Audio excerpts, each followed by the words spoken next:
Let's talk about facts when I say that I've been here a while. Walk in my shoes, I can tell you, you won't make a mile.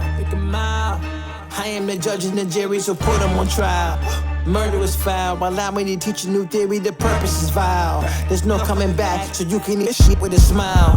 I've been in the game, ran up the bag, just to put it in the pile. Create the frame, bought up the land.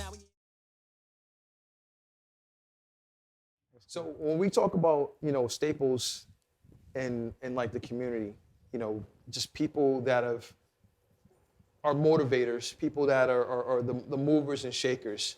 I always like to look towards one person who I secretly tap into a lot, and he doesn't even know it. You know what I mean? This brother has done everything from clothing stores, movies, music. I always feel like you and I told Joe this the other day, I feel like you and I have been running on the same field in alternate universes. Like, you know what I mean? Like we're the same person at times, you know what I mean? Because we've been, our paths have crossed many times. Yeah. And you're one of the brothers that I consider, I look up to very few. You're one of the few. Joe's another person. Kotick is, I'm tapping in with Kotick now because he's just a good young brother. But I always keep an eye on you because you've been a trendsetter for ever. Your portfolio is hands down unmatched. You know what I mean? So when you say, entrepreneur, motivator, innovator, you have to say Pep.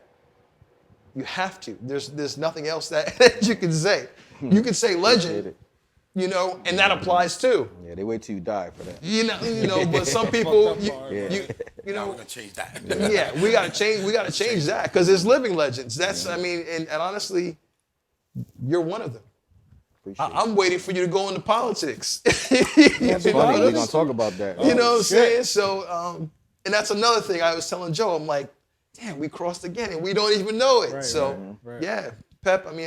For the record, we started the column in the magazine, and we tried to we wanted to branch out and build this whole thing, just as an open conversation with creatives. You're one of the most creative people I've met, and we're glad to have you, man. This is episode 3. Episode 3, brother. So glad to be here. Man. Episode 3, man. Great. Yeah. Appreciate it. So Thank you. Same here. I've been watching you too. That's why I was able to tell him. I'm like, now listen, now come on now. I wanted to call you a whole bunch of times. How you do this? I'm like, I can't bug him. I can't bug him. You can bug me. I like having conversations. Like I like sitting and talking to people who are in positions to just do things. Or if you're not even in the position, you're gonna figure out how to do it. Exactly. You know what I mean? That's where I got that from. I get that from you. I've always felt that about you.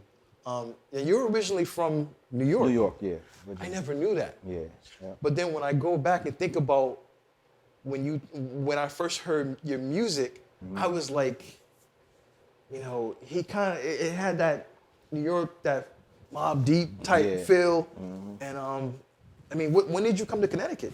I came here when I was early teen, probably 10, 11. I was young. Okay. But I've been here. But so I was raised in New York, and we moved up here. My mom's, she had married a man from up here. She met him in New York, and we moved up here. So I've been here ever since. New Haven, Connecticut. Moved to Newhallville when I first, people didn't know that, I moved to Newhallville. Okay. When I first got here to 55 Division Street. What part of New York you from? Huh? What part of New Harlem. York? Harlem. Yeah. Okay. Last place I lived in New York was 149th Street between Broadway and Amsterdam. 143rd between 9th and 10th. Oh, okay. Yeah. So right by Riverside Drive. You don't even you don't even know, man. That's crazy. That's crazy. So you leave the city, and you come right into the Ville. You come right into, if. So I ain't stayed in the Ville long. I only stayed there. I stayed there like 2 years. Oh, that's long enough. Yeah. So you came to the Ville. Yeah, you came right in the heart. How was it? How was it? It wasn't probably that different though, right, from the city? Nah, cause when I was that age too, I ain't gonna front. I was in and out of like homes and stuff. I was in homes and I was always bad when I was young. So you was just like new playground. Yeah. So when I got up here, I was we moved to 55 Division Street. Then I went to this home called Klingberg in New Britain. They moved me up there, so I was just home on the weekends in the Ville. So I met a lot of people there. You know, we lived there for a couple years. Then we moved from there to the Tribe. Okay. Oh, you was just like you was getting New Haven out of that. Yeah. And I think that so when you got to that Tribe area, how old were you at that point? Probably about 12, 13. 12, 13. Okay. Yeah. So I'm trying to think of our timeline when we actually So we met. probably after. So after I left the Tribe, that's when I went and got with my man KVO. Okay. I went to KSI. So that's what everybody really knew me for. You know. That Yeah, shit? You hear what he fucking doing? That's all. You gotta be familiar with that. That's Yeah, the yeah. thing. You hear that street? Yeah. I remember hearing that sound. Shout out to KV. I remember hearing that sound at. So I don't mean to cut you. Oh, Yeah, go ahead. no. I was gonna say I remember hearing that sound at like Fresh Fest. Oh yeah. You know, yeah. like if you have to, like going back to that way again, showing the age. Here we go. Like But- we were saying when you were saying about tapping into each other, like Yeah. watching me or what? I watch you definitely. I watch Joe, but that's like the person I call him on the low all the time because he got this calming spirit. Don't Yeah. matter what you going through. Yeah. You be like, what are you talking about? I just blah blah blah. Nah, brother, what you gotta do is, and We people need don't that. know him, don't We know need that. they don't know that because they know the rowdy part of. They don't know he got a calming. So Right. everybody got somebody they tap into. Chamomile. He's Yeah. he's the chamomile. Yeah, definitely. It's the chamomile. Chamomile. That's crazy. Yeah, So at what age you got into music? You did. definitely. So I don't. Me personally, I can't recall. It's another friendship Yeah. or family member because me and you consider each other brothers. yeah, definitely. I can't recall like when I met him. Like, you know what I mean? It's Yeah, you just another know one him. of them situations. Like I've known him so Yeah, long. our family's been to it. intertwined. Yeah, right. Since You know what I we moved mean? here. Yeah. And one thing I do know is whenever I met you, I just knew that you was one of the illest lyricists around. Like, you know what I mean? And as long as I knew you were from New York, but I never knew the history behind it. Like, you know what I mean? The shit that you, and this is why we have this platform for the record, man, because a lot of people don't know about you and know what you do. Yeah. And we're going to get into a lot of shit that you do, you know what I mean? But as far as like rapping, a lot of people didn't know you rap. Yeah, I know, you know my history, Yeah, of course we definitely, know. yeah, So like you were always one of the illest niggas to me. Like, you know what I mean? It was like, Appreciate yo, that. Pep. Like, niggas like, yo, a who this nigga Pep? Like, it was more like, who is Pep? It was like, who is this nigga Pep? Because you were out, I knew you were out there, you were doing your shit, but a lot of people didn't, like, you know what I mean? You were like under the radar, like lyricist wise, like, you know what I mean? Like, he was just like a fucking ninja, like, you know what I mean? To me, to me, like, cause I always heard people say, who is Pep? It was more like, who is Pep, more so than, you know that nigga Pep, you know what I mean? So what age was it, like, did you know what I mean, transition into music and get into So again, back to New York. So we call each other cousins, but he's not my cousin. So a rapper named Whip a Whip, y'all probably knew Whip. Yeah, I remember. From Fantastic Romantic Yeah, Pilot. yeah. So it's like my cousin, me and him like this. Okay. He lived on top of me in New York all my life. Wow. So, you know, when we first moved here, that's when they blew up. They was battling Cold Crush and all of that stuff. And so I knew them. I would always stay on the phone with him. He got me rapping when I was young. You know what I mean? So he always told me, oh, you're going to be nice. You're going to be nice. But I started out beatboxing. That's what I used to do. That's back crazy. then. I used to, yeah. That's crazy. Yeah. So I used to beatbox back in the day, but that's how I really got into it. And then as far as like lyricists, yeah, I used to stay in the house because I never was like out and about amongst everybody else. Right. I'll get my money and I'll be in the house. Yeah. I'll study, I'll Smart reading. way. Yeah, The yeah. smart way. So that's how Nigga still doing it the smart way. Yeah. Go You ahead. He never stopped doing it. the smart way. Right. just try to stay out the way as as best as possible. And I was always like studying. Sometimes it would take me 2 days to make one word rhyme with another. Like some people you can kind of predict what they're about to say. Right. I was against that. I always want to, be tricky with my delivery Throwing or little whatever. So curveballs in there. yeah. So in battling, I used to love battling. That was my thing too. So Now our paths cross with medicine. yes, Money money don't make you. Yeah, Man. yeah. Now, when I tell you, like, I don't know if you remember that song. Medicine? The group was Medicine. The song was Money Don't Make You. Yeah. I don't. I'll be fine if Now, I mean, when you say like I gotta see that. that group, that song for New Haven, it was New Haven's Shook Ones and Mobb Deep. Yeah, yeah. That's how I felt about it. You know, I was like, like, wait, who's Pep? Who's this? You know, why don't I know who this is? You know, and that was. That was like Is that 96, 95 or something like that. 95 or 96. And it was crazy. The production was crazy. The lyrics were just amazing. I mean, you know, honestly, it was a perfect single. You know, now did you guys do more after that? Yeah, we did a whole album. So what happened with that is like, so we got signed to this label called New Groove Music. Yeah, I'm familiar So with the group. yeah, so New Groove and you know, DMC from Run DMC. His wife was on the label. Okay. So that's what kind of pulled us. So HG was my partner Yeah. in medicine. Him and Shout out to HG. shout out to HG, my was my dope, ace. Yeah, he was. Yeah, HG was nice. Yeah. And HG and I don't know how we met New Groove. I believe we it was a contest down at the Coliseum when the Coliseum was downtown. Sony had a contest. I remember it was a rap contest of like 50 people. Me and HG came in first and second. HG came in first because it was a freestyle. I don't freestyle at all. Yeah. But so I think I'm not sure if that's where we met New Groove. Yeah. So there's like, we got a record deal for y'all. Because we always had local battles. I don't know if y'all want to talk about that. You know, we battled. talk about whatever. I know. We battled I know you had the, Baby B and all of them. I know It's you your had time, that. man. Yo, It's your time. Yeah. It's crazy because I thought about and shout out to my nigga Binky B.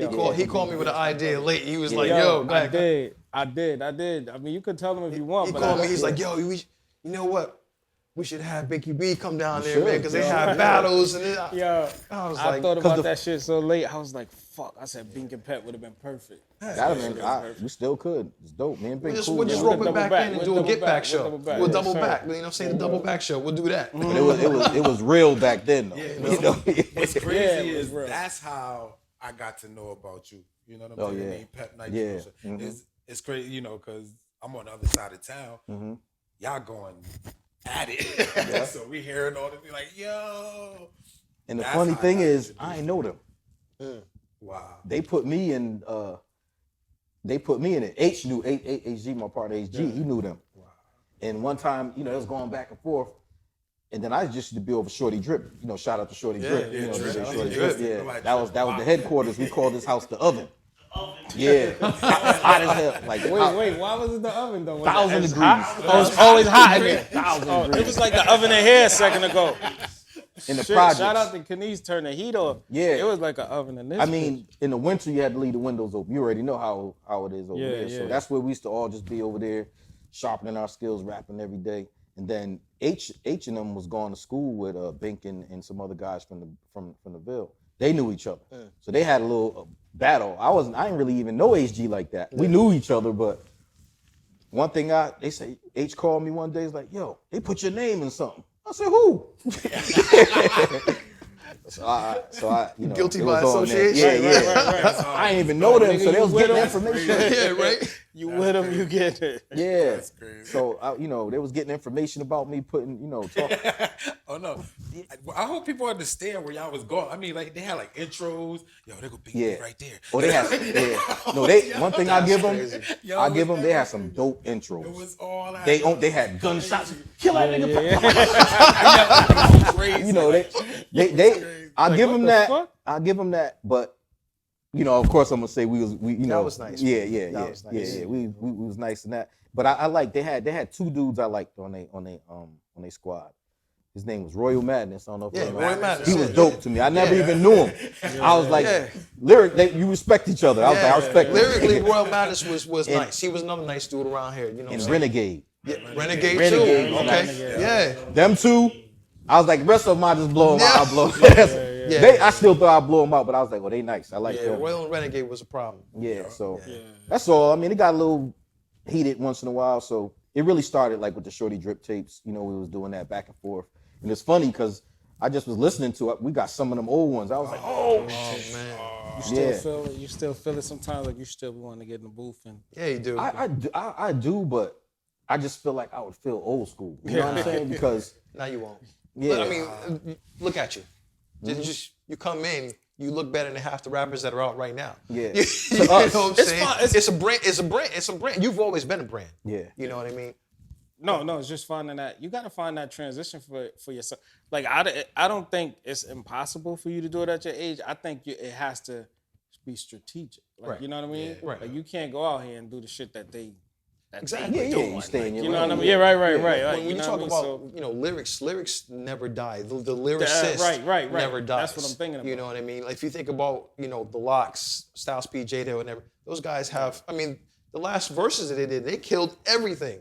You know what I mean? Jada was like a silent assassin on that shit. Exactly. I never seen no shit like that ever. Yeah. So with you Nice. I ain't and never seen no shit you like and H, I mean, you guys were rappers. You know what I'm saying? You guys had lyrics, the bars, the meanings, And I was so the mad because punchlines. we had stuff that people never heard because Drip had went to jail.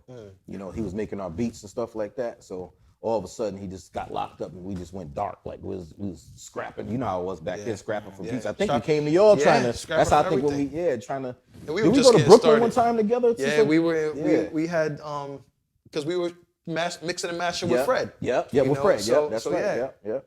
So I mean, that's it when was we had first got started with. We were working with Charles Farrar and Troy Taylor at that time. Fred had just branched off from them, and I had that tape. That tape was that tape gold? gold. Yeah. So what I'm telling you, next level. I remember it like it was like yesterday because it was packaged well, and you look and you go, nah, this is not local. This is not local. This is ready for the big time. And back then, that's what gave you that feel. That Exactly. It was official. You know what I mean? Yeah, Now gold it's tape. just like you can do it on your phone. Like, Yeah. you know what I mean? But back know? then, when that shit was packaged and It delivered was right, everything. It was like, right. oh, It was shit, packaged right. It was mixed right. And that's what drew me to it. I mean, it was just a dope project at that time. And if you want to get back into it, man, it's like Yeah, I could. I mean, we messed around Ride a the few bike. years ago. We got back. I mean, I could still rap, of course, but it's like for what? Exactly. Now, yeah, Exactly. I can do it for me, and then who gonna listen now? Back then, we all listened. Tapes was tangible tapes you could listen to. We all don't listen to the same station, so who would you do it for? You know what I'm saying? You'd be surprised, man, because like honestly, I can say personally, if you and H put something out, if you just put something out, I'm gonna listen. You know what I mean? I appreciate good rap music. Yeah. And I was the same way. I've talked to Joe a couple times, and I'm like, I don't know, maybe I should stop doing this. Who's gonna listen? And then all of a sudden, next thing I know, I got a song on the It's a radio. whole market. And I'm like, why am I on the radio at this age? Like, what See, are we attacking doing? your market. You're strategic with what you do. Everybody's not like that. Yeah. You know what I mean? You're not in that market of the little Dirks and you understand what I'm saying? Like, you know your lane. You're smart, and not for nothing, bro. That's why I always fucked with you because you always moved in a certain way. He You definitely always talented. stayed He in your- figures stuff out that we don't. Like a lot of people don't. A lot of people don't know about you, bro. Like, you know what I mean? Like real shit. I did my I don't shit know and I if go y'all back know. in the house. Right. And you're still doing your shit like that. You feel what I'm saying? But a lot of people don't know, like whoever's watching the show or gonna be watching the show don't know. I can promise you that just if I gave you a wild guess, 85% of the people that watch this are gonna watch this podcast for the duration that it's on. Right? They've heard your music on television. Facts. Don't even know. That's a fact. That's a fact. Like I could put bread on that. Like I would people see won't it though. even know. I would see that. At the You know what I bottom, mean? I said, there we go, get it. But a lot of people don't do that. You know what I mean? Like On the reality shows. yeah, and stuff like that. Love and Hip Hop. Like, bro, we can go for days. Like, you know what I mean? Of the TV shows that you have music on, and people don't know that. You know what I mean? And And that's again, love this right is- there. When you this can, is- instead of hating on each other, we inspire Right. each other. Telling you, we took time out to just when we knew you was coming on, the song was on, we just turned it up. Entourage, whatever. Right. Yo, I Just call do them it every because time. You gotta feel it. Yeah, Yeah, bro, you gotta- listen. Yo, every single time, Stop the Yard. I don't care what day, what time it is. It can be 2:30 in the morning. He'd be like, yo, Stop the Yard's on, man. Because I was saying with Shorty, I'm telling, that's my like, man shit. I heard him on so much shit on television, but it's like I'm not gonna hold you. I fuck with Stomp the Yard. I like the way the movie was. Like it was just, Yep. it was a good movie to me. Like you know what I mean. Fuck all of that That's all Scarface shit. I fuck with Scarface, but you know what I mean. Stomp Some the niggas Yard. is not. Some niggas are afraid to say that. Yeah. They fuck with Stomp the Yard. You feel me? Come on, man. Like fuck Stomp that. the I Yard watched was that like one of movie. those cult classics. It's definitely like, a cult classic. House Party, and then you move on, Stomp the Yard. And your shit It's come on a hyper speed. Drumline, you know what I'm saying? Your shit come on when the movie get jumping. I'm like, all right, that's my man. With this shit, but let me Right. get jumping. I had a good scene. So, I know you said you lost a lot of music. Is that when you kind of you transitioned into the So, clothing and shit so like the thing that? with the music, so in '95, we was going down. H and a couple other dudes I used to be around. So Ron G had heard me somewhere. H and them used to go down to New York all the time. Ron G and one of his managers named Black Fred, I think his name was, or something like that. So H and them would always tell me, they want you to come down, man, because they was rocking with Mace. This was before Mace got signed. Wow. So Mace was supposed to be on Money Don't Make It. Mace heard it. I want to get on this. Really? Yeah, he heard it, that raw version with the gold one, with the gold tape. He wanted to get on it with us. Something happened, because like I said, I would always stay home. I didn't want to go to the city with them because I know they was going to the city further. And then that was just a stop. That was just a stop through on the way back, you know? So, yeah. Because I always had my own, you know. So what I was getting to was they started going to Atlanta. This is before Atlanta popped, right? So like 95, 94, all them years, the whole crew except me was going to Atlanta. I was always, I ain't gonna lie, that's why I was nice. All I did was stay in the house and Right. That's right it. up. I'm like, when y'all do that part, when they get to the point, Let me I'm know. gonna take off. You know what I mean? So that's what I did. So we went to Atlanta one time. I ain't gonna get into the whole thing, but I got locked up Okay. on the way down there, right? I was on $1 million bond for 6 months. They dropped my bond to 200 something. I got out. I was going back and forth to court until somebody claimed then I free. So that left a, you know, Sour taste. bad taste in my mouth. You know what I mean? So I was like, you know, I gotta do something else. I keep doing all this crazy. So that was like 95. But I got back into it after. That's when we did, you know, I got back home. The anger started getting in. I was like, nah, I'm good at this. I need this. Attack it, yeah. Yeah. So He gonna write tonight. I need to Right go. tonight. Right now, this shit. You know what? Fuck He that. gonna write tonight. yeah. So I got back, and that's when we formed Medicine. You know what I mean? So then that's when we got picked up. Then we had an epic night in '96, I believe it was. My man Landy from the Jungle and Trouble Funk and all of them. We all got together. I swear we must have got together, like they must have brought like $50,000 with them. We was rapping. We went to a club Essos in the city. We went down there one night. We was performing. It was us, Dougie Fresh, I remember, was there, Jay-Z, Tracy Morgan, Helter Skelter. Should have had H here, man, because he knew it like the back of That's his hand. crazy. But the night was crazy. All I can tell you is, and I hope he don't see it to this day, but so we was performing on the stage early. I remember getting off the stage, and H had knew Memphis Bleak. Because I told you, H was in the city he was on the grind. H was out there, man. He was, they was doing the business. I ain't gonna front. They was just doing the business, hoping that one day, all right, Pep gonna get us on, but we gotta go and get the tape out, you know, get all the It stuff seemed out. like H was everywhere. Like, I don't know whether he used to walk everywhere or just be everywhere. But he everywhere. would just pop up in the weirdest Still places. is, yep. It still be. Still is, yeah. So, you know, I was in there doing that. So we had the show down at Essos. And I remember after the show, Jay-Z came. I don't know if I had his card up until years ago. He had just ain't no nigga was out. I remember that because they were gonna perform that. We just got off stage, and he came. I played myself. I'm gonna start the story by saying that he came next to me when I got off the stage because they went crazy. Landy and Trouble and them, they bought the whole bar, they bought the whole club out. Everybody was shot. I remember Dougie Fresh. Who is these niggas from Connecticut? Who is blah blah blah? So we killed it. We ripped it on stage. I'm a dope lyricist, but H is dope performing. Yeah. So H went crazy on stage, and they was like, "Yo, who is these niggas?" Everybody kept saying that, whatever. And I'm quiet, so I'm standing. All I remember is Jay-Z came next to me. He was Jay. He wasn't this Jay-Z now. So he talking to me in my ear. I probably told you about this, right, Cave? He talking to me in my ear. Like, yo, I'm telling you, y'all got it. Y'all from Connecticut? I'm like, yeah. I'm like, yeah. I'm like, what, man? Yeah. You know what I'm saying? I swear on myself. Yo. And I don't even want to say what I'm gonna say because I might meet him one day. But you know, we kind of pushed them off. We laughing like these niggas don't know who we about to be. They sitting there. Right. He sent some shots at y'all, man. Trust me. He seemed like he remember everything. Yeah. Seriously, that kind of club. Yeah. Maria Davis. So she and she was on one of his albums after that. Yeah, in the she intro. was. Yeah. She had, So- she had the club shit, right? Club She had- Essels. Yeah, that's Oh, where that's what we got. right, So right, they got a tape from. That's why I brought up Ron G. Ron G gave her a tape. She said, "Get them down here," or whatever. So that's how we got to that show. So how did when did you transition into the fashion? I mean, So you know, I was born into that, man, because you know when we was little we ain't have nothing. I always had a thing with trying to improve on anything that I can control. Right. You get what I'm saying? We couldn't control our living situations and stuff like that, but I can always control how I look. yeah.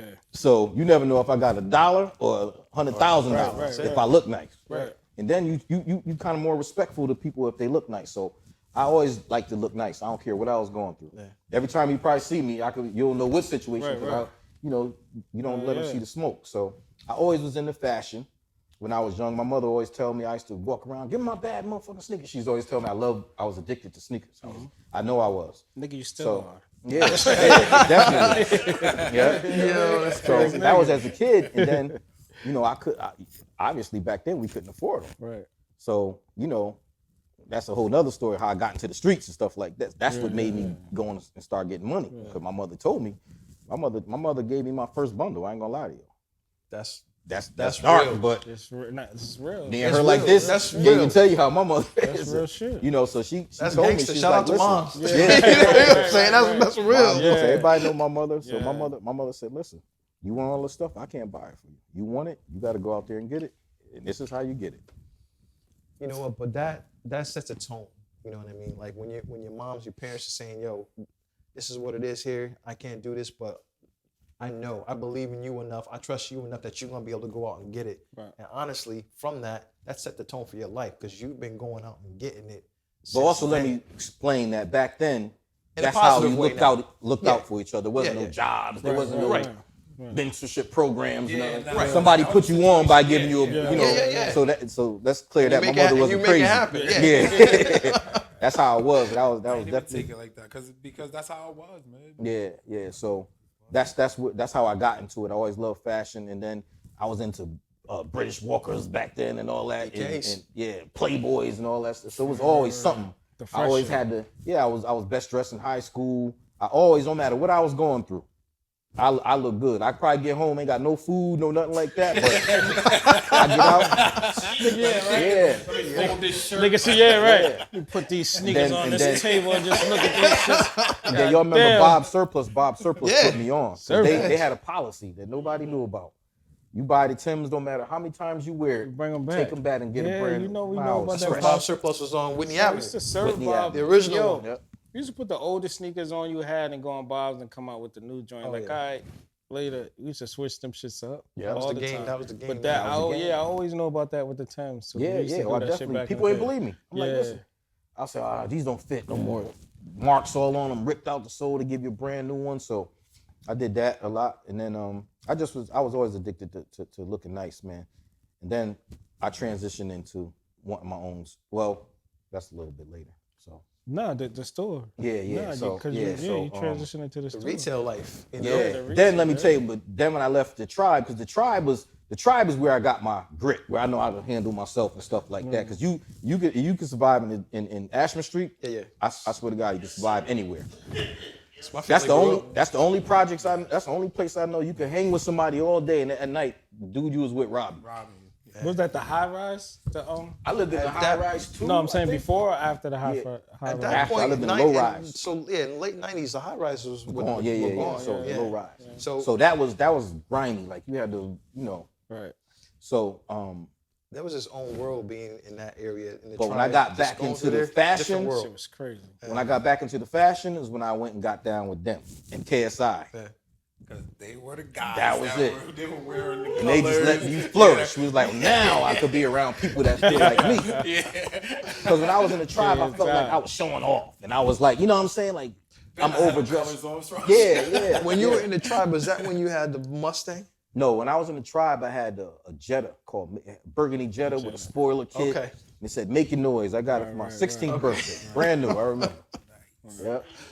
Yep. Took it to Dragon and them over there. They put the kit on it. Yeah. Which one? Right here? They had it on Dixwell Avenue. They had the body shop. The And driving. Bolden. You said the driving did? No, the Dragon. Oh, the spot. Yeah. Yeah, so I had that. Then in high school, I had that. Yep. Brand new. crazy. Yeah. Just think about the timeline of what he just said. Like coming from New York, coming to Connecticut, rapping, brushing off Hove. you know what I'm saying? Just like these are the things. These are the things that people. And this is why we have the show. Yeah. You know what I mean? Because it just makes us look at you, and it makes everybody else who's going to look at this and go, I want to know more about Pep. I remember the word he said to me. He said your cadence is crazy. That's what he said. Yeah. And I was like, appreciate it. I wasn't like blowing him off, but he was more like, yo, because he had a card and I forgot what it had on it, something like that. Yeah, take the card, man. We should link it sometime. But I swear, at that time, you couldn't tell us we wasn't, Right. you know. Well, I mean, that's how it goes most of the time. You know what I mean? It's like when we're at a certain place, it's like nobody couldn't tell me. Like when I had Street Alumni, we and man, you got Yeah, we got a funny story. I seen him cry before. We'll get into that. Yeah. We'll get into me seeing him cry before. Yeah. Maybe, I don't know if you know about it, but we'll get into that. But That at was the certain craziest day points ever. in life, when you're doing something like that, and at that young age, it's not even that you just probably wasn't mentally prepared for what was there for you. Because sometimes we overlook that a lot of times. You know what I mean? And Hove was right there, and you couldn't see it because at that age, and I don't fault you because we're mentally at that spot where we're like, yo, we're that nigga. Yeah. You know what I mean? Be it in the streets or coming up. Like I remember I was offered millions of dollars for my clothing company at 22. You know what I mean? I turned that shit down because at the point I was like, no, I'm that nigga. Like, you know what I mean? I don't think I knew you then. Huh? I don't think I knew you then. You I would You wouldn't have made that decision. So this ain't about They me. definitely did offer him. I Yeah. can tell you that. Yo, it wasn't about me, but it was a matter of like a 3-day period. Like, you know what I mean? And it was because of the work that I put in. You know what I mean? I went to a factory to get some production, and I left before I could get back to Connecticut from Jersey. They were going crazy. Like we had beepers back then. That nigga was beeping me, blowing me up. So I went back to I pulled over in the McDonald's on the highway and I called. And they was like, yo, can you get back in the morning? And I was like, yeah, I can get back in the morning. Make a long story short, it was like a 2-day period. And when I got back, that's when I know when Rockefeller and all them was making that money because they was like, remember Jay was like, Rockefeller, 80 mil, like 18 months, y'all go fuck around rapping. When I got back, the actual people who was dealing with their books and all that shit was at this big long ass table. I never seen no shit like it. Business-wise, they had numbers, they had everything. And to make a long story short, they offered me all of this shit at this point, and it was like a take it or leave it. I wasn't ready for that shit at the time. Right. You know what I mean? Like I had a lawyer, but I didn't have a lawyer present. Right. And it was like, yo, if you leave, it's off the table. And I was smart. I don't know. I'm gonna be honest with you. I don't know if I was smart enough to leave or dumb enough to leave at the point. You know what I mean? Never know. They could have wrapped You never know. Yeah. Well, Crazy in that. I didn't want to get into the numbers, but I do know I was smart enough to know that what they was offering me and what they were showing me that they were already guaranteed in a matter of 3 years in a 3-year contract, it didn't add up to me. You know what I mean? Everything happens for a reason. I'm a strong believer in that. Right. You just never know. So So the love of clothes and stuff like that. Yeah, so yeah, that's yeah. how I trend. So at that point, I was addicted to clothes, getting money and stuff like that. But I always wanted to, even though I was in the game, I never was really in it. I was in it for the money and I wanted to get on. I wasn't in for none of I never was into the drama and all of that. I did it if I had to, but I was never I was never into that.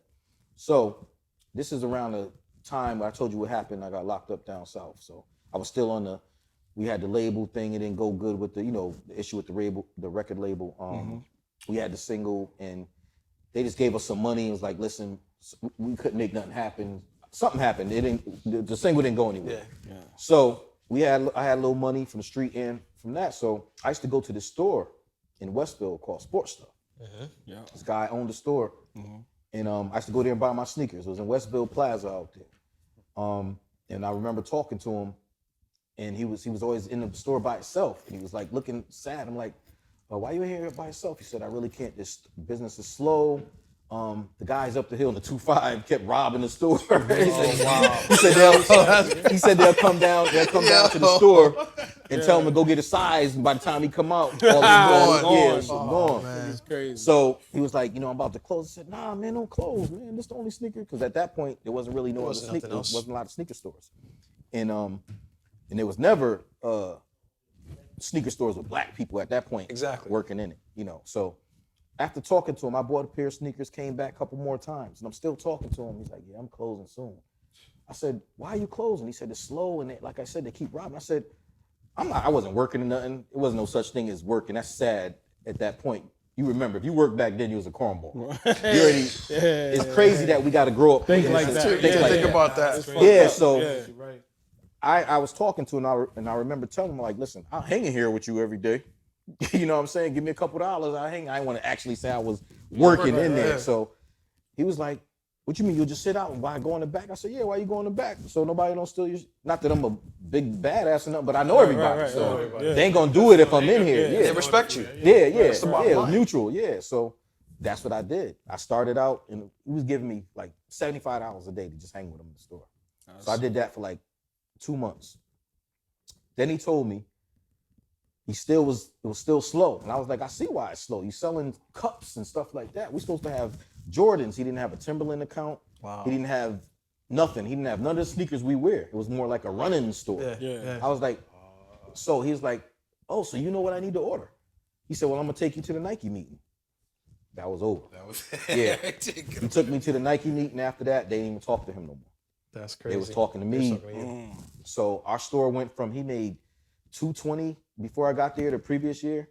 So I never forget, it was $1,300,000 the next when I got there. Damn. So we was in Westville. So then they offered me a partnership in the store. So I got 12% of the store or something like that. I forgot what it was. I had to give them like $20,000 and buy shares, whatever. But I was part owner. Yeah. So that's why. So at that point we was booming out there, but we needed to get back in town because a lot of people from in town wasn't going out there. So that's when I went and found next door to Sample Shop. They had a little store. So that was like 98. So I went down. He said, "Go find us a location." He knew nothing about the label. I knew the Sample Shop. I knew it was an empty spot right there. They never rented that spot before we had it. They just had the paper on it. Yeah. So I begged them to give me the spot. They gave me the spot. We moved in there like the next week. We stayed there for maybe 2 years. I mean, we made $2 million the first year. It was so busy in there. It was so crazy in there that we had to leave. So then I'm like, listen, this store too small. It's a real hole in the wall. So then he said, you find a bigger spot. We gonna move. Do it. So I went down the street next to Burger King. Yeah. The guy was in there selling mattresses. Oh yeah, that's right. It used to be a mattress. I remember he was sitting in the back, Yeah. smoking a cigarette. I would just walk. Something just told me to go in there because I'm looking for spots. And I was like, nobody ever go in here. You got this big spot. So I was talking to him. I was like, you've been here for a while. Is business good? He said, business good. He said, I'm leaving tomorrow. He said, I didn't even tell the landlord yet. He said, so I'm having a blowout sale. You need a mattress? I said, you leaving tomorrow? I said, who the landlord? He said, his name is Jim Criscioli, whatever his name is. Right? He owns the check cashing place next door. I said, oh, so this place for rent? He said, shit, I'm not gonna be here. He said, but I remember it was funny. He said, don't tell on me, but That's crazy. You got this motherfucker. long story short, I went next door and I waited till because he did leave that day. He told me he asked me not to do it that day. Yeah. Let him leave because I guess he wanted to bounce on him. He had I things want to to, do. yeah. So the next day I went there and I talked to the check cashing place and he did come tell him that he was leaving.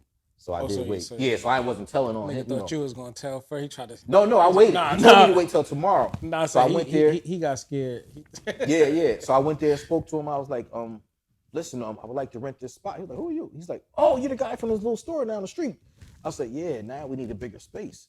He said, you can afford the rent, you can have it. Big space. That's crazy. I got the keys that day. You know what I mean? Got the keys. So that was over. After we moved in 185, where Heads Up is right now.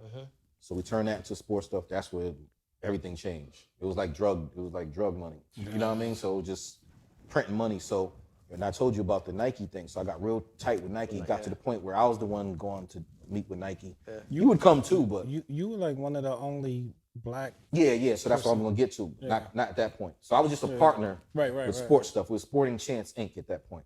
So then it just got bigger. We opened stores. We had 7 stores at one time. When I got down, they only had the 1. So then we just kept opening stores, and I had to meet with Nike. I was going scouting locations. I opened a store in Hartford, Holyoke, Meriden, Waterbury, there, and then we had moved it to another spot in Waterbury and Hartford too. So we had all those stores. So in 2007, after doing all of that for a while, since 97, for like 10 years, I wanted my own because it was little stuff going around in the neighborhood. Oh, he worked with them white people, that ain't his store and whatever. That's the craziest shit. They was just doing me. I'm like, bruh. But I ain't thinking about. But I'm glad they did that because it pushed me. Right. So he and I had little disagreements. You know how any partnership you have. You know. So at that point, I wanted my own store. What year was this? This was 2007. So the crazy thing about that is, I remember somebody coming to me and saying, I think Pep is trying to get his own store. Mm-hmm. You should go talk to him. And I apologize, I never went to talk to you. Oh, back then, I was going through it though. You were, because at that point in time, Pep is the face of sports stuff. Yeah. Right?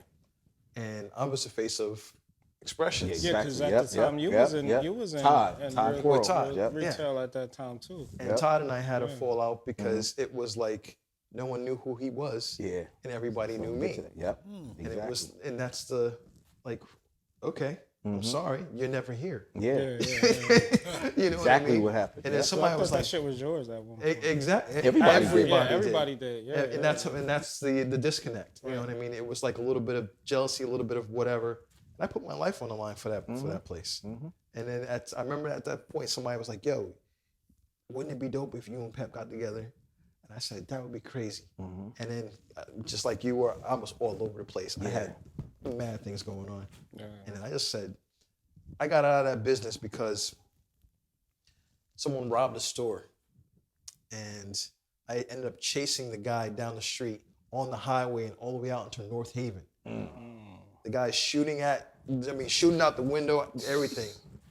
I get out to North Haven. I had called the police, troopers were following us out there. I remember getting out in North Haven. The guy ducked, I guess, behind North Haven movie theater. And by the time cops figured out where he was, he had already gone.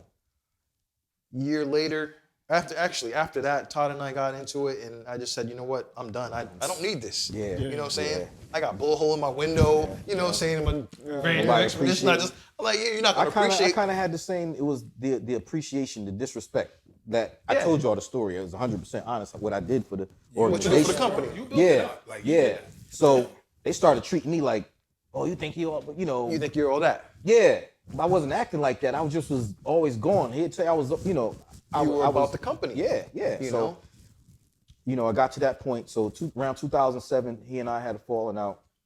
And I was like, it's time for me to, so Whaley Avenue was my location. You know what I mean? I'm like, listen, we got to come to agreement. I got partnership and all of that. So we came to an agreement that I wanted to keep that store. You know what I mean? So he said, nah, you're not keeping, so he was being a real jerk. It's like, nah, you're not keeping this store. This is the number 1 performing store. Mm-hmm. That one in Waterbury was our number 1 and 2, but New Haven was definitely knocking them out. So he was like, listen, we'll sell this store. We'll split the money, and you keep a location, and we'll give you money, and they just had bought me that new, I had a new Explorer they bought me, brand new that year, right? Just paid for it cash, bought it, the company. They said, that's your severance pay, right? So I get to keep a store. So I kept the store in Meriden. We sold the one in Whaley to Jimmy's, right? There we go. So that's how Jimmy's moved there. That's right? crazy. So I couldn't move there. That was the thing. Yeah. So they moved me out to Meriden. So this is how I got the Nike contract, because as you know, Nike don't give. Todd was the only one. Todd is half black and half white. Yeah. He's the only black person in Connecticut with a Nike account. Yeah. So it was difficult. People don't know that. Todd They don't Swift, give yeah. us. We can buy the sneakers, but we can't sell them. Yeah, that's what I was getting to. Because Yeah. I think you ended up being the only black person with that. Well, Todd, but Yeah, I mean, other than he's but from, you he's told really me from that like Todd- Rhode Island. He's from Rhode So Island. Connecticut you know? to this day, I'm the only one who ever had a Yeah. Nike And the account. only Well, reason that he was tier. doing things when he came to Connecticut, he literally walked past me in the mall, and I was looking at a store in the mall, Mm-hmm. and he walked past me and said, I'm going to be moving into this store. And I'm like, oh, all right, cool. He's like, what are you doing right now? And I wasn't doing anything. Yeah. I was like, I don't know, I was looking at the store myself. And he said, why don't you come back tomorrow? And I'm like, all right. Came back tomorrow. It was me, Amin, and another kid, Bumpy. We were in there, and nothing's in there, just stands or whatever. Todd looked at me and looked at the other two, put the keys on the desk, said, you guys figure it out. They both immediately looked at me. That's the beginning. brains, That was the yeah. beginning of everything. Mm-hmm. And then fast forward to where we ended. A year after that incident in North Haven, I get a call from, Dana Darnell, twins. The twins. Yeah. I get a call from Dana. Yo, look at the New Haven Register. The whole breakdown of what that dude did. He had robbed Expressions. Oh yeah. He had he had carjacked somebody behind the North Haven movie theater, killed somebody else. At that point? At that point, Wow. got all the way down south, and this all was tracked back. And I'm looking at this thing. Got all the way down south, got into a shootout, and ended up. And that's the one I'm chasing. That's the one I'm putting my life on the respect line. there, yeah. And I remember calling Dana back, and I'm like, yo, I could have died that night. I'm out. I'm glad I'm out of it. You know what I mean? So It was tough though, because the hardest part for me, like I love New Haven, because when we was rapping and stuff, I really felt like people loved me. You know what I'm saying? But when I got to store, I never forget it. Y'all know Scott X, the president of NAACP. One day I had all these fancy cars. I ain't gonna lie. I had a one. We was doing a photo shoot for something that day. Remember, Kay? We did the photo shoot for something. We had the newspaper. Yeah.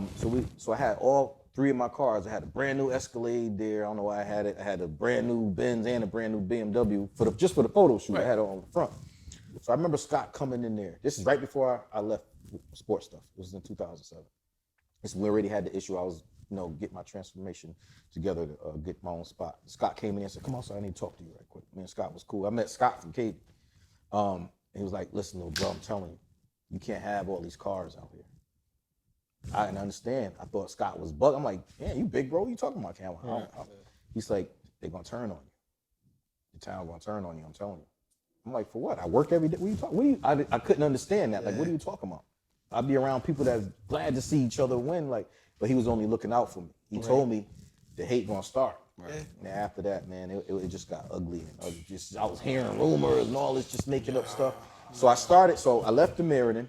Well, first, this is the part me getting a Nike contract. Because remember, you just don't, just because I take over the store, Nike won't ship you nothing. Like, who exactly? They knew me from the ordering.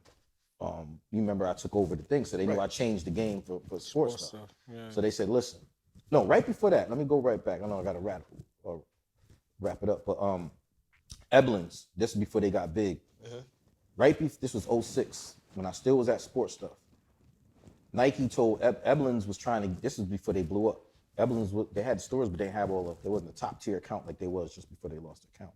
They were trying to get into this game right now, so somehow Nike told them they need to call me for them to get this account. Hire me, get them down with them.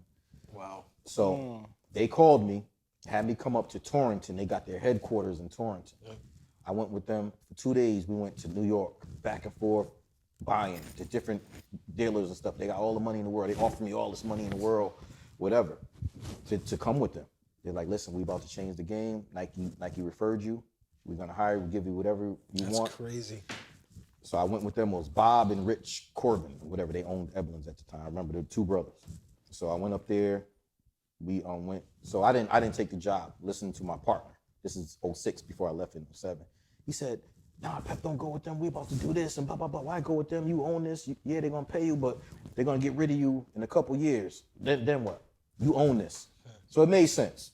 So I stayed. I turned Eblin's down. So now fast forward. I'm going to try to get my account. So they gave me this hard process to get the account. They said, only reason we're giving it to you because you already own Sporting Chance. Yeah. So I moved to Meriden, slow store. I struggled. I didn't really know nobody up there. So it was hard for a year. So I begged Nike to let me move back to New Haven. Tough right? market out there. So at this point, remember, Jimmy's on Whaley. Yep. Footloose on Whaley, all these other stores, Expressions still starting to rising spread up. everywhere. Jimmy's didn't want me to move back to New Haven, right? So they didn't want me to move back to New Haven. So they was calling Nike every 5 minutes, every 5 minutes, Nike calling me.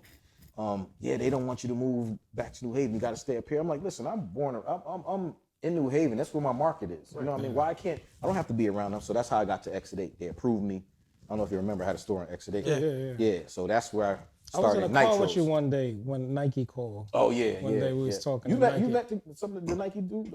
I don't think I met him. George. Yeah. But I remember they called you one time. We was going to the city. That's a whole nother story. Yeah. We was going to the city and they called. You had to put it on speaker and it was like, yo, these niggas is saying you doing this with Nike. You like, yo, everybody hating on me. Yeah, it was just but he crazy. had called to give you the drop on somebody else calling That's on crazy, you. man. Yeah, it was Like crazy. letting a Jordan, whatever. People just going crazy, right? Because they was mad because them giving you that Nike account is like just making you rich. Yeah, absolutely. So Absolutely. people didn't like that. So I got the store, I got the approval on Exit 8, but it was slow out there. You know, it was. It's no man's land. No. out there. It was just- No. I'm bugging. Exit 8 was booming. Was it? Yeah, but it was small. You know what I'm think saying? what was- And then Nike start playing me. They let me move over there, but they wasn't giving me all the stuff they was giving Everybody else. Jimmy's Gotcha, and gotcha. everybody else. So I'm out there still struggling. So I said, yo, y'all gotta let me on Whaley. You can't move on Whaley. Jimmy's there because they go by, territory. You know how it works. You can't put another store in close proximity to another But it was location. crazy because they put the store across the street They from let you when Footloose you go was right over across- there. Yeah, exactly. Yeah, So that's what I'm and saying. you know So they what that still is. showing I you mean, like, we listen. do, but you it's know what still that is. fucks You- up. yeah, You I know what know. mean? Come on, We like, know that's what why that I'm is. over here, like, frustrated for you. Like, come on, it was just like. They was doing me. This They was, Footloose was in the mall. You know I'm what saying he You was know what that literally, is. bro. He had his store established over here, crazy. and they let them move over there. He moved. When he wanted to come back to where he was at, they told him nah because they over there. but they let Like how Footloose you move let that right happen? across the street Yeah, from like me. You how know what that- it is. And the funny thing with the name, it was called Nitros. That's my nickname from when I rapped. Right. Nobody even, because I had this big plan, nobody even knew what Nitros, it was my name, but now it's time for real ownership. Since people kept saying, you don't own There it. we go. I'm like, now I'm going to go crazy. Right, now I'm put a right, store in right. every. Crazy. Right. Remember, I was going to open one in the casino. Yeah. We Oh, both- yeah. Nike yeah, approved me to yeah, open one in the yeah. casino. Yeah. Me and Chad was going to do that together. So I got approved for that. That didn't happen. But Exit 8 was booming, but it was too small. And then they stopped giving me all the ill sneakers. They was, you know how Nike Just work. give- They make you sometimes, buy man. 80% of garbage Yep. just to get 20% of the good stuff. Jordans. You can't just order these. Yeah, I kind of It's called allocations. Like you would only get 12 pair of these. We had a I lot would of get- nonsense back then. Yeah. People didn't know what you was going through. Like they No. only coming to the store for Jordans, but Yeah. they making me buy all these jogging shoes and stuff like Yeah. that. Right, the shit to go with it. They eat Yeah. it out. Yeah. You got to buy 80% of garbage just to get 20% of the goods. Half of it was what the Jordans, the Air Force Ones. Back then. Yeah, I'm trying Yeah, to think yeah. what Bo else was Jacksons, popular. all type of Bo Jacksons, yeah. stuff like that. So the issue, where I got into an issue with Nike is because I told you I was about to start opening up stores other places. So I did. So that's where you got the call. I opened up one on Whaley Avenue, but I have Nike in there. Remember, that's what they was calling. Right. I opened it because I was putting gores and stuff. Right. So my plan was to have people, because people couldn't get out to Exit 8, that knew I was back in town. It was a big deal. I was back, but people couldn't get out there. So I got a little location on called Nitros on Whaley. I didn't have Nike in there. So that's when he was talking about Nike was calling, hey, they selling you got another store. I said, yeah, but I don't got Nike in there. So they come down there checking the store. I was selling everything else, Timberland, everything else. Timberland and them didn't care. So Nike approved me to open a store in Foxwoods, right? That's crazy. So couldn't get the location, whatever. But in Nike, with Nike, you got to do your order 6 months in advance. So they made me do the order for the store. So in case I get it, I'll have my stuff, which, they were supposed to do that. Long story short, didn't get the location. We couldn't work everything out. So they shipped all the stuff I was supposed to get there to my little store, but not the good. They shipped an extra $70,000 worth of garbage into that little store, and I had to pay them all of this money in a month. And I'm like, I didn't even open the store. Right. It's our mistake, but you got it now. That's crazy. Make it work. That was how it was. Make it work. Oh my God. So at that point, that's when I was at war with Nike. So I was on it was a local magazine at that point. I forgot the name, Street Confinement, something like that. That's when I did the story. When I'm on the cover of the story. Yeah. I was explaining this, letting people know, y'all know what I'm going through with Nike. Like, somebody help me. I'm explaining it. You shouted me out in that magazine too. Yep, Remember, I definitely. still got that shit too. Definitely. So I did that. Jimmy's, I don't care. I'm letting it out. Jimmy's takes the magazine, mails it to Nike. Wow. Nike sent me a cease and desist letter. Nike sent me a cease and desist letter that I can't, I'm no longer carrying their product. Yeah, that's crazy. Because I was telling all of this stuff that I'm telling now that they don't let black people, it's all in that magazine. I It's still a got fact. the copy. It's a fact. Yeah, so, and Scott X again, he jumped in. We went to Boston because we was gonna go meet with, I think Magic Johnson and Herschel Walker. Somebody, they had some big summit up there. He wanted to start letting people know what they doing to people, right? That they cutting them off. So long story short, I still had that. So I moved back to Whaley Avenue. Now, I didn't have an official Nike account, but I still was partners with sports stuff. People didn't know that. So I was still putting in my orders, getting all my stuff from sports stuff, getting it shipped over there. So workers that work for Jimmy's and them was acting like, they own the store. So they was telling everybody, oh, he don't got a Nike account. He's selling fake stuff. You know what I'm saying? I'm like, buddy. Yeah, that shit got crazy. So they would just kill me. So that's what I went through with the clothing business, man. They don't So, want to see us win, man. But you also started your own clothing line. oh yeah, I did that during the pandemic just because I'm a hustler. You know what I mean? So that came from that I was bored. I got a quick. Pandemic, I'm gonna Like, start yo, clothing line. right. Yeah. Yo, it's a pandemic. We're gonna start this clothing line right quick. Y'all niggas what's the name of the clothing line? CN Noir. But before that, I went back to school. Okay. You know what I mean? So I was Yeah, bored. yeah. Let's touch on that too, man. Yeah. Because I commend you on that. Yeah. You went back. That's not a small feat. That's it. Yeah, yeah. You went back to school. Yeah, it's like I went back to school. Like, nah, you went I back always- and got your master's. I and was shit. telling you, like, Dope. I went always to wanted to. Burris? Yeah, I always wanted to go to college. When I was in the street bagging, I wanted to go to college. When we was, you know what I'm saying? I always wanted to do that. I remember he and I went to college. What was it, South Central? What was it called on Long Wharf from Gateway? They used Oh, yeah. Gateway. no, it was called South Central before that. Back there, South Central. I think when we went, it was called South Central. Central. I always wanted to live this other life, but I was stuck in this one. You know what I mean? So we started then, I ain't finished. Then I went to Norfolk. I ain't finished that. You went to Norfolk? I went to Norfolk State. People ain't know that. They used to Yo, come that's down. crazy, and see me. man. I was always trying. Went down to Norfolk for a couple years. Came back, didn't make it. So when I was at the store, from 2007 to 14, it was, I was struggling, but I still hung in there. Somebody called me, told me Eblin's moving across the street from my store. That's when I said, you know what? It's time to go. Yeah. They moving across the street. So I said, you know what I'm gonna do? I'm gonna go back. I have no degree at this time. Yeah.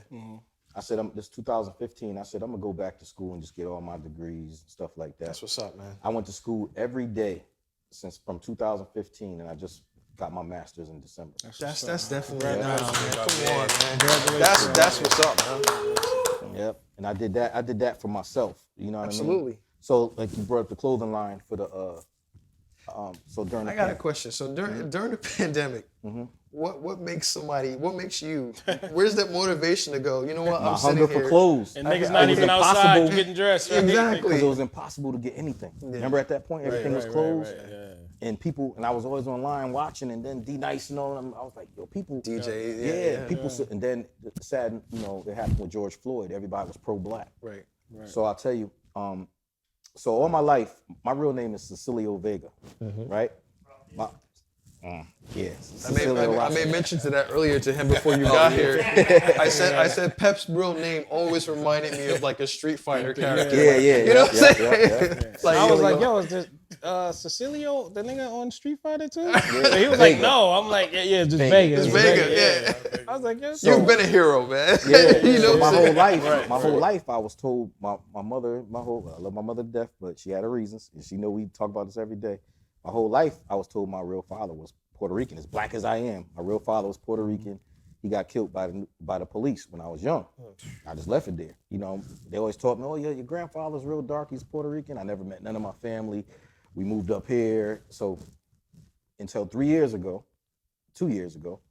my sister called me one day crying, saying, listen, I can't let you live this lie no more. Mom told me to tell you after she passed away. My mother's still alive. She said, but I ain't waiting no more. Your father's alive. You got your real father is alive. I don't know who he is, whatever. Long story short, I did a DNA, ancestry.com. Yeah. Found my father. He still lived right in New York, right in the Bronx. Right? So I caught up with him. I was hanging with him every day. He's still alive. So And the you've name, never met this. I never met him before that, you know. Wow, bro. So we cool now, but I met him. So that's where I got the name. So it's Cien Noir is the name of the clothing line. That's what Cien Noir. So Cien is 100, you know, in Spanish. Yep. And Noir is black Right.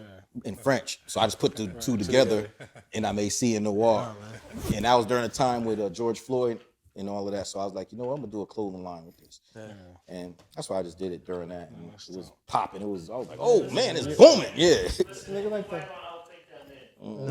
nigga like the Renaissance man. He's over here, he do everything. The pandemic brought something out of a lot of people. Yeah. I went through it Yeah, with him on going back and forth with music because I got extremely sick. Like I'm glad I'm still here to even talk about it.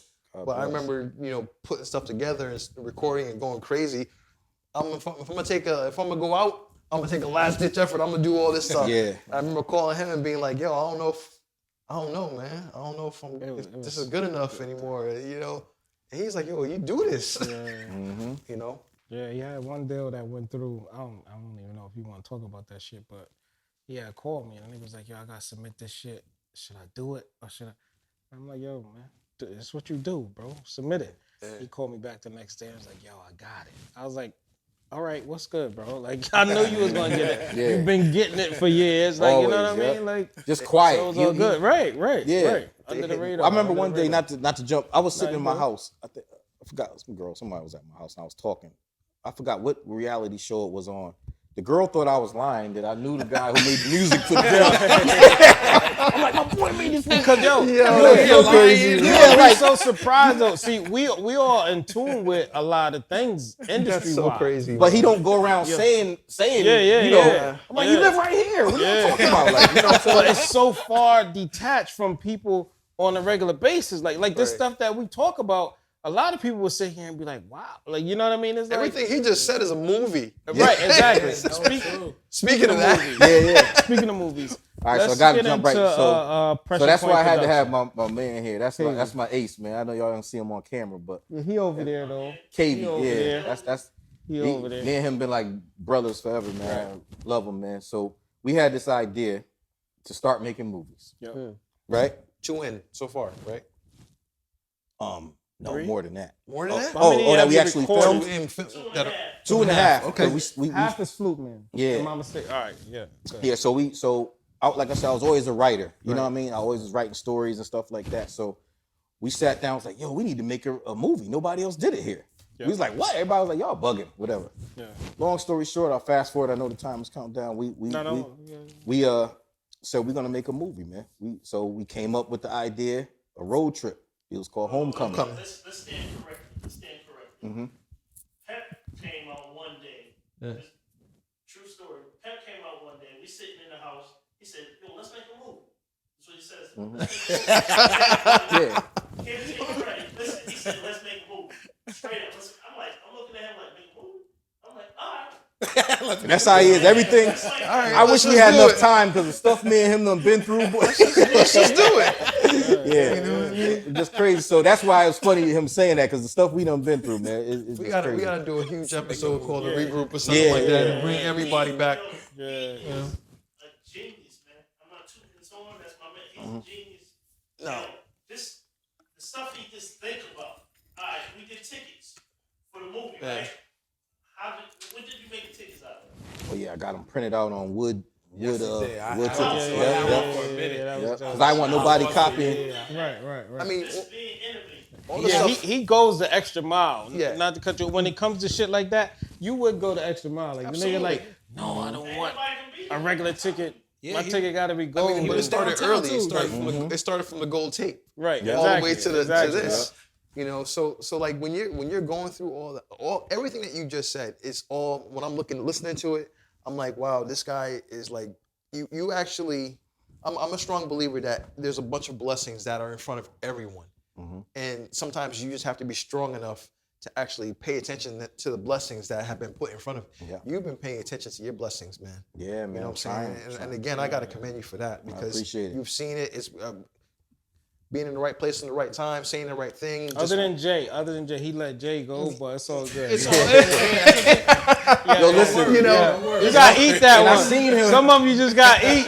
And then imagine when I had, because you know, when I had the sneakers, when I had the clothing stores and stuff like that, I would see him every Thursday.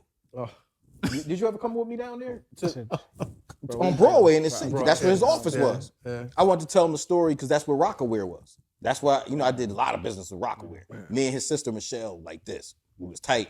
I wanted to say, damn, nigga, I should have. Yo, that's crazy. I wanted to be, because I used to be sitting in there ordering right in here, and he always be in the back, you know, coming in and out. He run in and out. I want to like say a couple verses so he could bring up, maybe no attention. Wow. No attention. I asked him for a picture one day. He said, I ain't taking no picture. I got a picture with him. Yeah. Yeah. But that was years later because he told me he ain't taking no picture now. So I seen him in Vegas one day Magic? at the Magic show. Magic. And his sister Michelle was there. And him and Beyonce was in the back where he come through a side door. She said, Peppy, you better not tell him. He about to come through that side door right there. But I ain't really want to see him. I want to see Beyonce. I still got my shirt. I still got a transition Mesquite. at this point. You remember Mesquite? The clothing line Mesquite? Yeah. I had on a Mesquite shirt. I still got it. She said, go over there. They're about to come in that line. I went there and I said hi to Beyonce. She hugged me. I never took that shirt off. and I asked Jay-Z. I asked him, I said, yo, man, give me a picture, man. I said, last time you told me I got to wait 10 years for another. He did say that. He said, now you got to wait another 10 years. He was just joking, but he didn't take the picture. But I got a picture with him a couple months later, my boy Q, that worked for Russell Simmons. Yeah, Q Dewan. You probably know looked Q. out for me at Magic. Yeah. Q, I think I told you Q looked He out was for me at Magic. he was a rep for all the clothing lines and stuff like that. He called me. He invited me to a invite only party Jay-Z had in the city. Him and Rihanna was there. All these Anthony Anderson, all of them. I got pictures of all of that. Jay-Z was right there. I said, "Where's my picture?" He said, "Got you." Nice. And then my short took the picture of us right then, so I got the picture. Nice. But that was it. But yeah, so that's how I So the movie thing. So we sat. We talked about the movie. We hired a film crew. We never did this before. We just wrote the story. We did rehearsals at KB had a hair salon. That was where we did the rehearsals at. I had a Escalade. We did a road trip. Yep. We made it a road trip. It was hilarious. We rented the movie theaters and stuff like that. Tell them how with the storyline about the roller skates. Tell them how we got that idea. How you came up with that idea. So if y'all remember the movie, it was some roller skates in the movie. Yeah. One time when I was young, I tell you I was always getting kicked out the house. My mother kicked me out the house one night. You remember back then, we used to have roller skates on and stuff. She kicked me out the house one night. I had roller skates on. I stayed out all night roller skating. 3 o'clock in the morning. You remember back then, dogs was chasing you. Get the fuck out of It here. was a lot of time though. You did good. That was actually good. Yo, that's crazy. I'm going to people's house 3 o'clock in the morning. You can't even come outside. Like, you know. You still That's roller crazy. skate now. Because when you look at the still roller movie, skate now? I had the one with the 2 stripes down the side. Yo, for real, man. Yeah. That's where that came from. So, and the funny thing about that story, people don't know that Queen Latifah got the DVD. She got the DVD from P.I. Y'all know Pimp. Yeah. So Pimp had it. He knew Queen Latifah. Somehow he got it to her. I was in Meriden, just going back at my store in Meriden one day. P.I. called me like, "Yo, where you at?" I said, "I'm at work in Meriden. Could you close and leave?" I said, "Yeah, I own it. Why? What's up? Could you go to the Flavor Unit in New Jersey right now?" I said, "Yeah." I said, "What happened?" "Get in the car, I'll tell you on the way." So he was telling me on the way. Latifah was on her way from her house to a studio somewhere in LA. she had the DVD. She just popped it in. She said she was dying the whole way from there to where she got. She called Shakim Compere. That's her partner. Yeah, partner was there. He wanted us to come to Jersey that day, so we went down there. So they was trying to remake Homecoming. So they had it on the screen. Obviously, they was going to use actors, known actors and stuff, even though they the one that made the stories sell. Yeah. But they had Kevin Hart was supposed to be in that before he really blew up. It was D-Ray. It was what's his name? Who was going to be you? Smokey. No, the big one was going to be you. What you call it? Just pass. No, he ain't passed. No. The one that was in the ice cream truck. Faison. Yeah. So Faison. they had it all mapped out by the time I got there. They had the whole story. So the reason they didn't redo it, she wanted the first right of refusal. And I remember John Witherspoon was going to be it. They was going to rewrite it. They loved it. Was going over it. Crazy. They didn't do it because they couldn't get it under a budget because they had their writer rewrite some parts. So remember, it was all, they had helicopters. They made it all different. So I think their writer, me and him cool right now, so I won't say there was some hate. Yeah. He added some stuff that would make it go over budget where they wouldn't get it filmed. So they didn't film. So after that, we did we attempted to do Flute Man. That's this Jackie got all the movies up there that we working on. Yeah, That's what's up, man. yeah. Press So the we pause we right attempted to do a story called A Flute Man, which will start in production in 3 months. Yo, But KB, back can I then- get one of them jackets? Once Yeah. when you get into that movie, I mean, you gotta come back. Yeah, You gotta yeah. come back and talk about it because Yeah, because I hooked up with Gigantic Studios, That's Mike a Jai blessing. White. Yeah, I wanted to get into that. I know too. he's out of time, but But yeah. you could touch on it right now because I wanted to know where are you right now, and you know, as far as the film and you know what I mean, the production and also talk about that too really quick if you have. All right, so we just real quick, we had started filming Flute Man after we did the Homecoming. We filmed a lot of it, but we had an accident on top of East Rock. We had a motorcycle scene where all the stunts, because we filmed most of the movie. People don't know we did a lot of it. Yeah. And we had a scene where somebody did a wheelie who ain't never did stunts like that before, wasn't even in the movie, broke his leg. Oh, jeez. And so he's like, you know what? We need to shut it down. Yeah, So we just stopped it. It was bad. And then in 2014, we did Homecoming. I mean, Halfway House. Halfway House. With Michael Blackson and Fred the Godson, Troy Ave, Dame Drop Show. No, Dame that just got his own Netflix show. A lot of people. So we did that. H. Don't Yeah, forget, yeah, don't H. forget Oh, yeah, H, yeah, man. yeah, H definitely, has been again. Yeah, definitely, yeah. And me and KB produced that one. We put that together. And KB stayed out of that one, but he was in the background, so we produced that one. And then so now, luckily, I heard a couple months, like last year around this time that Michael Jai White was putting a big studio here. So I seen it on the news. I said, I gotta find him. I was focused. I wrote everybody an email who I knew said they saw him somewhere before. I'm like, listen, I need to get with him. Long story short, I wrote this woman named Andrea Scott. She used to be with the mayor all the time. Okay. So I knew that she knew all of this happenings because they was She getting. used to be with Tony. Yeah, Tony Oh, Harkin. Yeah, because they put in a big location at 25 soundstage, same size as Tyler Perry's in Fairhaven, but right now is in Shelton, Connecticut. So I asked her if she knew anything about it. She said, I don't, but I will find out. Next day she got back to me. She told me who was in charge, where they were. She emailed her. I got in touch with them. They had a contest nobody knew about. It's like a reality show in Shelton. And they called me out the blue one day. We got your email. If you're interested in this, you need to come there. Come here. So I get there. These different foreign people from all over the country was there. It's like a reality show. 160 people. So they get on the stage and they like, listen, we all know it. You don't know why you're here or whatever, but it's the idea we have. You're all creatives. You're all this and that, blah, blah, blah. We want y'all to get in groups of 10s and form a crew. And this the guidelines. We want y'all to make a short story. We want y'all to do this, do that. So all of that, I came in first place. So we did that. So I won the, we had to come up with this story. I didn't write this. So I was with a group of people from Bridgeport. They had a idea what they wanted. They didn't really know how to do story structure and stuff like that, but that was what they wanted. They wanted story structure. They wanted the screenplay written the right way. They wanted a log line. They wanted all the stuff that I knew how to do. So I formatted it, and we did it. So we came in first place. So I won a one-on-one dinner with Michael Jai White. That's dope. So me and him went out to eat. We talked. Then I also, for my writing, they went over it. I won a one-on-one with Maine Burke. He's the CEO of Gigantic Studios. And I met with them and they was like, listen, you gotta come with us. After talking to them and stuff like that. So I didn't take a job with them. I didn't try to get a job with them, but I did want them to support us with our filmmaking. So Gigantic is not, at this point, their name is not on it, but all the people from Gigantic Are working with you.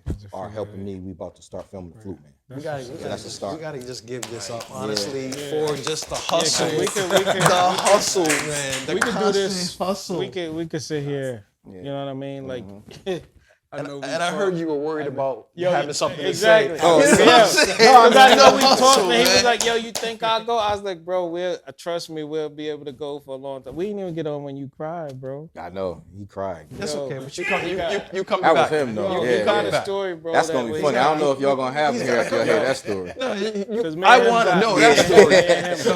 I gotta know that story. Cause I gotta give it to him every, you know what I'm saying? Yeah. Remember that time? You want a piece of it? Nah. Go ahead, man. Yo, he this is my brother, bro. Like me and you. You know, understand what I'm saying? Like, he knew our design. He watched me with a clothing company, make it quick. He knew I was dope, but he didn't know I was dope. One day he deals with fashion, retweet, whatever. I'm designing, whatever. So he got me a couple gigs, designing through major companies or whatever. We was dealing with Stall and Dean at the time. We couldn't find Stall and Dean, but we had went to Stall and Dean, and we were trying to find. It was the weirdest Crazy. shit. Like, it was like the the craziest shit, bro. Flintstones. It was It was so in New weird. Jersey. It was in New Jersey. We had the address in the navigation. At the end of the day, the shit was like right up the street from us. Like literally 5 minutes. Bro, we went in circles for 3 hours. Like 3 hours. Wow. We kept seeing the same house. The same house. And every time I would look at him, he would like, it was tears in his No, that was eyes. him. He was like, I swear. I can't lie though. Yo, I can't hold you though. I'm gonna keep it funky. The reason he didn't get back on the highway. You know why? Because he got me a gig through Stall and Dean, and he was like, yo, if it wasn't for you, I would leave. Like, you know what I mean? So you held me down. They was waiting for us. Yeah, they was waiting waiting for us. He's crying. He cried. He gonna put it on me. He was crying though, because he was driving. He had, you know what I mean? He had the address. He didn't understand. Were both of you crying, or you were just crying?